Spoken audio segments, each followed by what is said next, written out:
Welcome to the new season, 2025 for the podcast. Most people don't, but you do. We are thrilled with all of your support from the year 2024. Thank you for listening, liking, subscribing, and also sharing.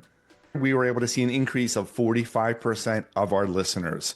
For the new year, we want to make sure that we continue to get better. We consistently reside within the top 2 to 5% of podcasts worldwide. In addition, we have been the top 15% most shared podcast. For those of you that might be new to the podcast, my name is Bart Berkey. I am the founder of Most People Don't. We started this organization 6 years ago, and it's a company that is designed to help people get better, to help people to be inspired to do more, to achieve more based on taking action. During my 16 years with Ritz-Carlton and 30 years plus in hospitality, I certainly gained a unique perspective on how the element of service can inspire intentional, above and beyond actions. Our goal is to get more listeners and to continue to provide zero-cost messaging that will enable people to think better, to learn better, to be able to do, and to take action. Not only do we have the podcast, I travel around the globe with keynote messages in addition to sales and service training. If you are a group or organization that is in need of some motivation or an inspirational message, please reach out to us through our website, which is mostpeopledon't.com. Most importantly, thank you for doing what most people don't. Welcome to the podcast, Most People Don't, but you do. We have conversations about people that are exceptional, people that have helped and continue to help focus on the development of others, often before themselves. That is Hugh Roth. You typify the discovery of what I'm sharing. Hugh, this is the first one of the year, so thank you. Nice. Happy New Year. Happy New Year. And it started, this will be episode about 170 or so. About 5 episodes in, we were able to get one of the founders of Ritz-Carlton, Bart Berkey. And he said, yes, he knew my name. And we talked about ladies and gentlemen, serving ladies and gentlemen. And since I got him on, I've been able to get 99% of people that I've asked that I believe are interesting to be able to share stories. Hugh, I'm just going to share what your title is. Senior Vice President, Chief Customer and Business Development Officer, PepsiCo Global Foodservice Division. And that is giving lens to the responsibilities we currently do. And I want to read a little bit before we dive into conversations officially. So you're a 30 plus year veteran of food service, consumer packaged goods and services industry. You joined Pepsi in 2012. You spent some time with Otis Spunkmeyer, Coca-Cola Company, American Express. You are on boards, you give back. You're very involved with Penn State University. Received incredible alumni fellowship awards from Penn State. And you also happen to be from Pittsburgh. That's the foundation of the conversation. Yeah. I'm going to pause and then say, thank you, Hugh, and welcome to the show. Thanks for having me, Bart. It's an honor to be with you. And like I said earlier, you've had so many influential people and recognized leaders in this industry, and I feel privileged to be with you. So Good seeing you, by the way, too. Good friends, Pittsburghese people, and Penn State alums. Which, hey, we got a great week ahead of us. I hope at least Thursday should be a good one. I hope so too. And you and I were talking before we officially hit record. Penn State, because I played volleyball for the men's team, women's won the national championship. I don't know if you follow that right before Christmas. Yes. Yeah, so great things. I want to talk about growing up. Taylor Alderdice, a huge sports school. And when you talk about Pittsburgh and you talk about sports, anyone that knows anything about either are going to recognize the name of your high school. What were you like in high school? Wow, a really open question, but I think I grew into, first of all, I, like you, played sports very early on in life. And I think that really formed a lot of my personality and enabled me to figure out what passions do you have. I always loved being part of a team. And so I played I swam, I played basketball, I played baseball in Otter Race.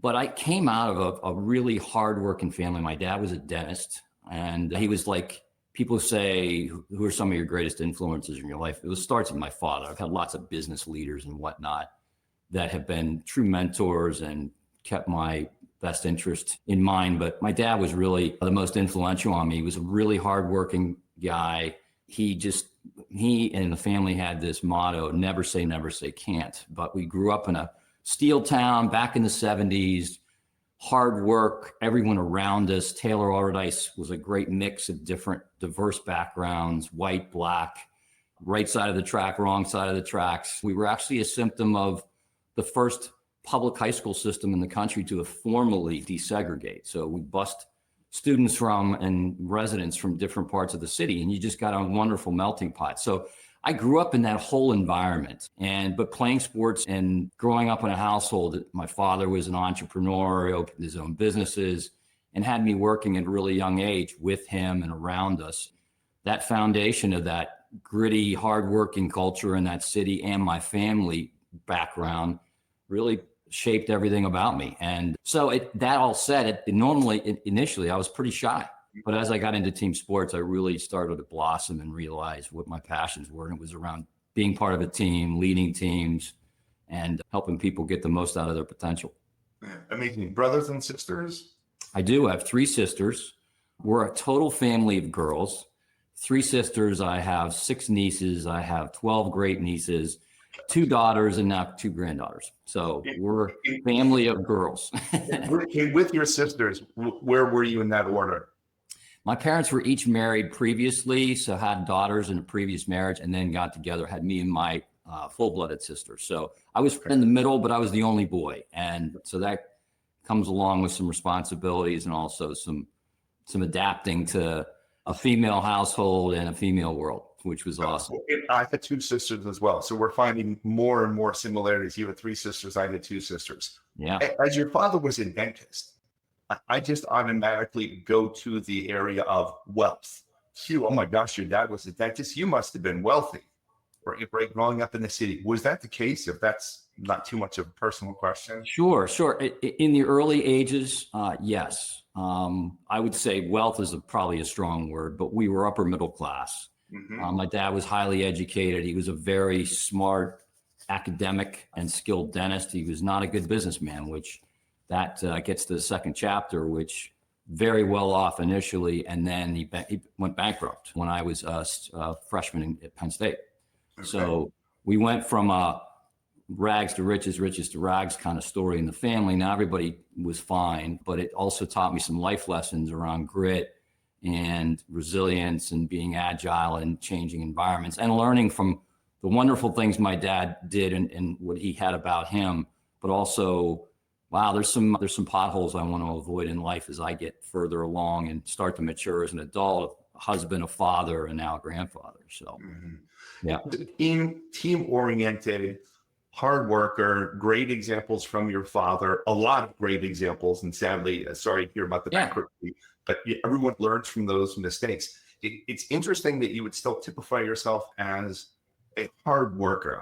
I've talked to a lot of folks, Hugh, and the individuals that appear to be the hardest working come from educational families. So their parents were teachers. My parents were teachers. We grew up in Pittsburgh and we were working hard. I've also talked to other people that grew up in a very wealthy environment and saw that while things could have been given to them, they chose not to accept what was given. They wanted to earn on their own. I love that you had that drive still to work hard because that's what you were being taught. Did you have things that were given to you, or did you find that you had to work for them? Today's podcast is sponsored by Merch Madness Group. Go to merchmadnessgroup.com for needs with regard to corporate gifting, luxury items, merchandise, branding. It's a small business out of Southern California. Please support them. They can certainly use your help. merchmadnessgroup.com. Sponsorship allows us to provide zero-cost information regarding the platform of taking action, featuring leaders from all over the globe that are now teaching us lessons on how we can go from a great idea to making it happen. Lessons on leadership, lessons on service, lessons on becoming a better human being, and with kindness. We are accepting requests for new sponsors for several of our episodes throughout 2025. Go to the website.com, click on podcast, and you will see an inquiry form. Thank you so much for your continued participation, for your listening, for your sharing, and for helping us to become better at doing what most people don't do. In addition, I think a little bit of both. I had a great opportunity, or at least it seemed so on the surface, right? My father's a dentist. He had 3 offices, a really well-established practice. Started out actually in pre-dental as an academic study at Pitt. But I found out I didn't have the passion to do what he does in the way he did it. And I chose to leave Pittsburgh, go to Penn State, and get into a business environment, which I preferred greatly. A little bit of both in terms of opportunities I could have had to probably maybe put a contemporary view on how the dental practice and the industry would work. He was really old school and made some unwise decisions from a business standpoint. And so I'd say a little bit of both to answer your question. Yeah. Was he disappointed that you chose not to pursue the dental profession? That's what I loved about my father. He fully supported me. Yeah. He knew that if my heart wasn't in it, that I wasn't going to be good at it, and I wasn't going to enjoy life, and I wouldn't achieve whatever level of success that I wanted in life. And so he was, as long as I had a vision and I was willing to go after my dreams, he was a big supporter. And like I said, he was always behind me. Fantastic. Yeah. And there's, again, I'm seeing a lot of similarities. My father was not a dentist, but he was a teacher. He was Right. also a wrestling coach for many years. Oh, wow. And I, out of respect, tried wrestling because he loved it. And I did it for about a year. First match, I lost horribly. Second match, I won. And I said, Dad, I tried it, but I think it's not for me. And he was also supportive. The decision then to go to Penn State, you're playing sports at Alderdice. You are shy, but trying to figure out what you wanted to do. When did it hit you that you're like, I would like to do this for a career? Because at Penn State, what did you study? Was it business and marketing? No, actually, it was hotel restaurant management. Oh, it was? Okay.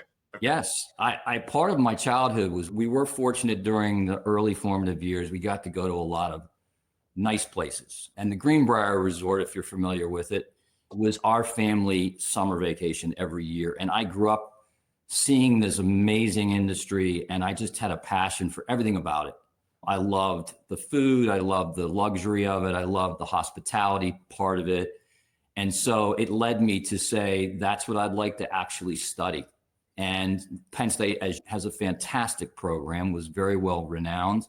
And that's what led me to enroll in the program, in the major. So that's how it came to be.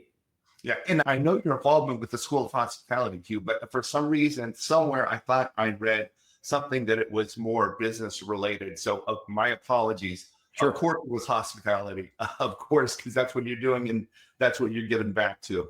So did it feel natural then studying hospitality? Did it feel like the right thing to do? It did. It checked all the boxes for me. It checked it's running a business. It's leading teams and influencing and inspiring people. And people from tremendously different walks of life. Think about the frontline workers and people back in the kitchen, the maids, the front desk people, the servers, the leaders, and following people that you want to be like, running the hotel, and eventually, and then maybe getting to headquarters with the brand. It checked all those boxes. It was back in the day, though, Bart, and you can relate to this. This is back in the 80s, right? And the industry was like known for 80, 100-hour work weeks. Most of the people that I was aspiring to get to positions they were in, they didn't have good personal lives. They were often divorced, had other substance abuse problems. And I was really, although I loved the thought of having a successful career, family was just ultimately alpha important to me. And so I couldn't find the balance there, even though I was still willing to work super hard. I saw some sacrifices during some holidays early in my career that I was just unwilling to continue on with. So that's when I found the supplier community that's part of the food service ecosystem. So I started, my next role was a friend of mine who I graduated at Penn State with. He was a business major. He worked at American Express, and he got me an interview at American Express.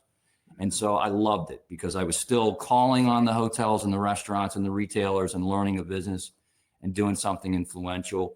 And then it led me to Coca-Cola, which was another connection to the industry on the supplier side. And now here at PepsiCo. That's my little track history. Start out in that 100-hour work week in the industry that's fortunately changed so dramatically around work-life balance for employees. It's a great career today that didn't really give us the opportunities then that they have now. Yeah, I remember my general manager at it was probably the third property that I was working at, would come in every single Saturday and Sunday. Every single Saturday and Sunday. And if she didn't see you every single Saturday or Sunday, she thought that you weren't committed. And I was, a director of sales and marketing. There's no customers to call on a Saturday or Sunday, but that's what she wanted to do. And God bless her, she set great examples, but that was not for me. And Hugh, I thought if I went to sales side, I could have more of a balance, right, which enabled me for a long time. And then when I got to the corporate side of things, I was like, okay, I'm traveling all the time, but I'm not tied to a physical building for 80 hours a week. So there's a lot of joy. Certainly, there's a lot of joy in that. The element of hospitality, I was trying to come up with this recently, and just bear with me as I walk through some ideas. When I was with Ritz-Carlton, it was ladies and gentlemen serving ladies and gentlemen. Wonderful motto. It's perfectly motto. Wonderful, because it means something to your interpretation. As an example, how would you interpret that statement? Ladies and gentlemen serving ladies and gentlemen. Your interpretation. It's people that put people first and get joy in serving others and seeing others get the most out of life that they're seeking at times of pleasure and experiences. And people who are intelligent, they love what they do, and just the elegance of it is a wonderful thing. It resonates with, hey, these are really good people serving good people. And professionals, and it doesn't matter what status, what class, how much money. It is simply, I can create something for you, and you are the person that is looking to have those things created for them.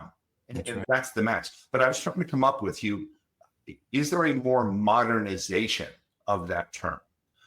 Because as an example, I do different work with different hotel companies all over the globe. And for some companies and for some employees, that the ladies and gentlemen might not resonate. And I don't want to talk generational, but some people might not ever. I got in trouble one time. My habit is to reference people as ladies and gentlemen. And I did that at a training conference one time, and someone came up and said, I don't want to be called a lady. I was like, okay, young female, young person, I don't want to be called a lady. I don't like that term. Do you think that there is an adaptation of that statement, ladies and gentlemen serving ladies and gentlemen, a modernization of that? Bart, it's a great question. I don't know if that I would be the right person to ask, but I would say, knowing the society we see today and where today's workforce and generations are leaning, they're leaning towards authenticity and being real. So I think just a really basic version of that is real people serving real people with passion or with something that communicates authenticity, being real and helping real people be real people who they want to be. Right. You just nailed it. And that's going to be the next topic of my presentation, Hugh, and you can join me on stage. Real people serving real people, caring for real people, something along those lines, the authenticity element.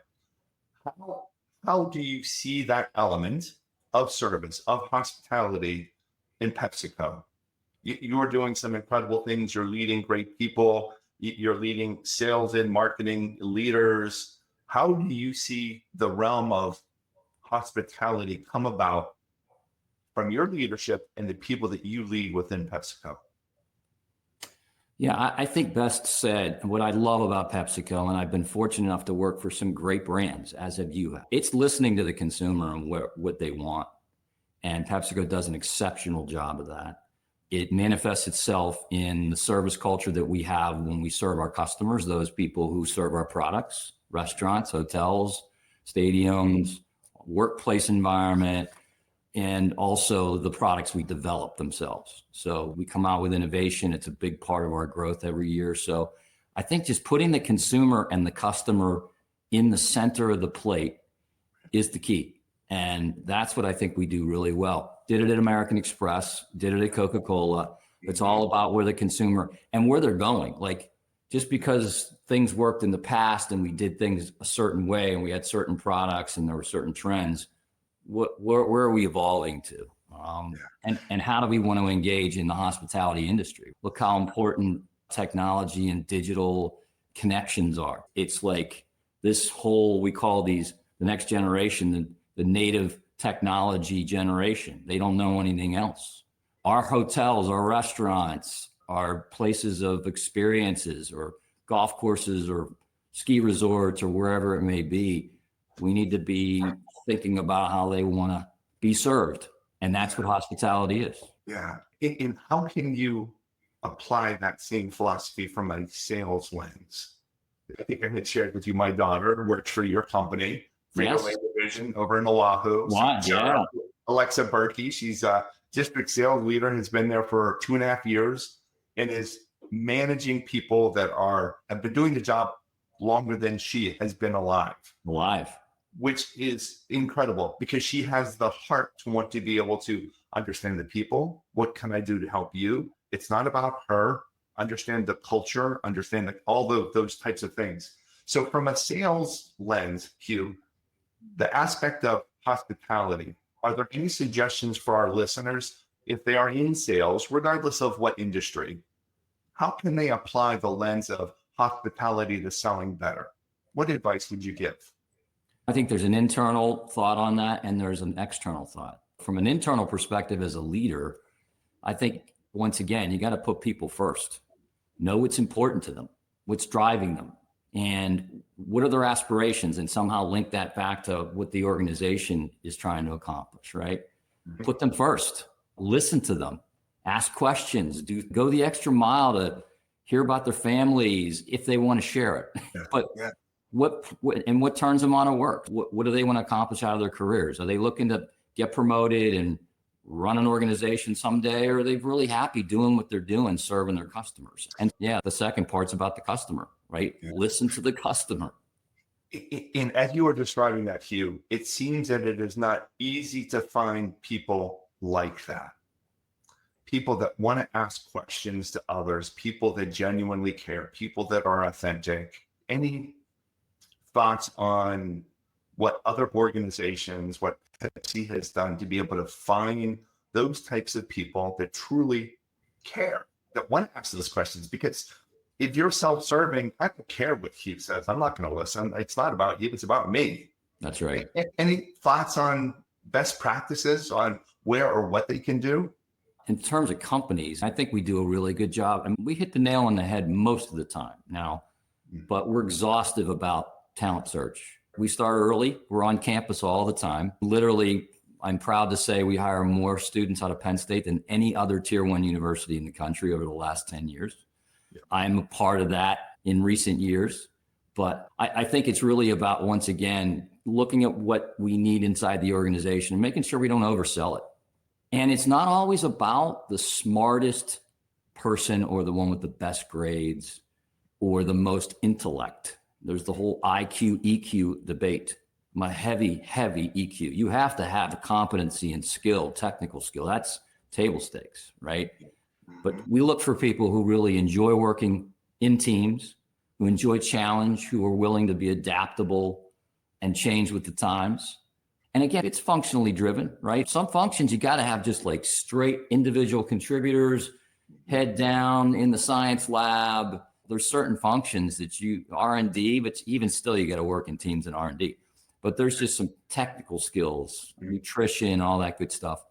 But to be successful today, we look for hard with people who like to work matrix environment, who are adaptable, like to be part of the team. And like I said, we design the interview and recruitment process with all those questions and seeking to get those people who really want to be part of an organization like that. And thinking back to Pittsburgh, to you, Yeah. to tour, to sports, Steel City, grit, determination, heavy influencers of people that are setting the way. Penn State, rolling up your sleeve, smart, competitive, dedicated. All of those components are leading to the type of person that you are, that is enabling your success, because you're driven, but you also have that balance. You have the empathy, you want to know about people, and you want to see how you can help them be more successful. You mentioned IQ, EQ. There's one other component that I've been talking about a lot on stages, and it's about this kindness quotient. Here's the idea. IQ, I can be smart as can be. EQ, I know how I'm going to make you feel. And my interpretation of KQ, or the kindness quotient, is, okay, I'm smart. I know how I'm going to make you feel.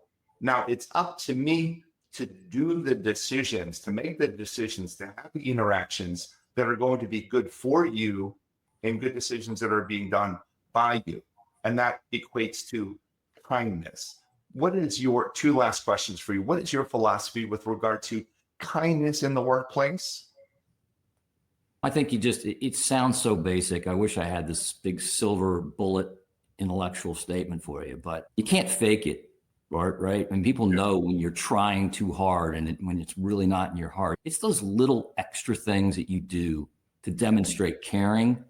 And let's not have every agenda either in one-on-one discussions or part of a meeting and have it all be around business, right? And goals and objectives and where sales are and how the company stock looks and what's driving. That's all stuff we got to talk about. But just be genuinely caring about others. And at some point, you do have to make a decision on what you want out of your career. And everybody's not cut out for leadership or desires it. And I think to be really effective today, you got to be able to, you have to genuinely in your heart care about others. So it sounds pretty vague in general, but I can just think of everybody that I work with for the most part, and ones that have not succeeded, they haven't modeled the way. They haven't talked the talk. You know, everybody likes to make quotes and quote quotes and all that stuff. Do you really live it? Do you really live it? Do you go the extra mile to pick up the phone and call somebody directly, not text them? Pick up the phone. How's your wife doing? How are your kids doing? How's the family? Do you have, what can I do to help you? Forget business for a second. What's going on in your life? Yeah, to show that you care. Yeah. You're absolutely right, Hugh. It sounds like such a simple thing to show that you care. And as you're describing that, and I'm not trying to give additional compliments to my daughter, but some ways that she has shown within Frito-Lay division of PepsiCo, she will show up and she will help someone at 2 a.m. on a route and surprise them with a cup of coffee and a donut. Bingo. No one is telling her to do this. I'm so proud of her. She is doing what most people don't do. You, Hugh Roth, are doing what most people don't do, showing kindness, showing that you care. Simple. We sometimes just need to be reminded of that. We need to talk about Brittany. We need to talk about Caitlin. We need to talk about Harper and Avery. The sheet that Tara, shout out to Tara, your assistant, shared with me. Yes, I have your traditional bio, but I also have, this is what makes Hugh special. His family, right? His hometown, his personal interests, family first, golf, travel, Penn State University, Pittsburgh.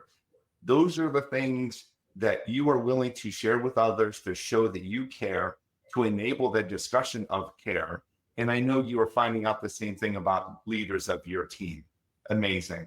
Hugh, if you could just answer this one last question for me. And again, Hugh Roth, Senior Vice President, Chief Customer and Business Development Officer, holy cow, PepsiCo Global Foodservice.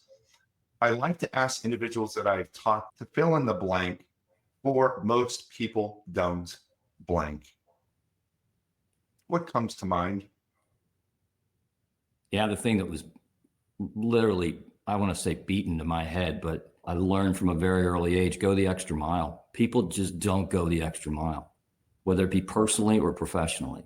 And I think that is what successful people do. There's all these traits of great leaders, but they go the extra mile personally to get to know you. They go the extra mile to solve problems that impact you and others in the team and the organization, they go make that extra sales call, and they never ask somebody to do, who they work around or with or for, to do something they wouldn't do themselves. And that usually ends up being going the extra mile. It's that extra thing that you do that others aren't always willing to do. And it sounds so simple. And Hugh, here we can be, and this is going to go out to hundreds of thousands of people, hundreds of thousands of people. That's scary. Typically ranked within the top 2 to 5% of podcasts worldwide. Great. We're going to share all that. People are going to listen if they're driving to work. They're going to listen to what Hugh Roth just said. And there are going to be some people that do. Some people that listen to this and are inspired and motivated to realize that if I make that one extra phone call, if I send a handwritten note card, if I surprise one of my salespeople by showing up and helping them deliver with a cup of coffee and a donut, that's going to help. If I do extra things for my family, if I go the extra mile, thinking for myself, for health, if I do these things, there are great benefits. Yet there are still going to be people that choose not to. And the purpose, I believe, of what we're sharing on this platform, Hugh, and thank you so much, is to be able to give people an idea, a spark. Here you have a tremendously successful senior vice president, PepsiCo, Penn State alumni that is sharing ideas with you. Go the extra mile. You can have balance. You can have family. You can have gratitude. You can have health. You can do it. That's the goal. And to that, I am so grateful, Hugh, for sharing details with us today and allowing our listeners to hear your story. Thank you so much. Hugh Roth, HUGHROTH. He is very visible on LinkedIn. Please connect with him. Do what you can to help support PepsiCo and anything else that he touches. We want to make sure Hugh Roth is a new friend, and we will do everything to help Hugh even enjoy more betterment and more greatness in this world. Thank you. Thank you, Bart.